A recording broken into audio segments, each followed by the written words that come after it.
2000 పడతారనుకున్నారు, 2500 encourage చేశారు. What is the instructions you have given for the administration?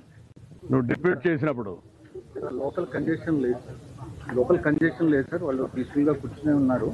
But వదిలేటప్పుడు మాత్రమే అది controlled గా వదలకపోవడమే ఇబ్బంది సార్. ఇక్కడ లోకల్ కంజెషన్ ఒకసారి ఇక్కడ ఇదే న్యూ ప్లేస్ కదా, బీ క్లియర్. న్యూ ప్లేస్ తీసుకొచ్చి పెట్టినప్పుడు you must have dos and don'ts. మరి ఎక్కడ అమలు చేశారు మీరు? ఎవడైతే ఒక ఆఫీసర్ ఇక్కడ పంపిస్తారో చెప్పి పంపించాలి కదా. అవన్నీ రిటర్న్ గా ఇచ్చారా? ఏమి ఇచ్చారు? కాపీ నాకు తీశారు. గేట్ దగ్గర అవునాయా? నీకు ఇంతమంది క్రౌడ్ ఉన్నప్పుడు నువ్వు గేట్ తీసినప్పుడు అది మెయిన్ గేట్ తెలుసా నీకు? హ్యూమన్ సైకాలజీ అర్థం చేసుకున్నావా? యాజ్ కలెక్టర్ హ్యూమన్ సైకాలజీ ఏంటి? దర్శనానికి పోవాలి, టికెట్లు కావాలి, అందుకు వచ్చి వెయిట్ చేస్తున్నారు, ప్యానిక్ గా ఉంటారు. అర్జెన్సీ వచ్చింది, అనౌన్స్మెంట్ చేయాలి.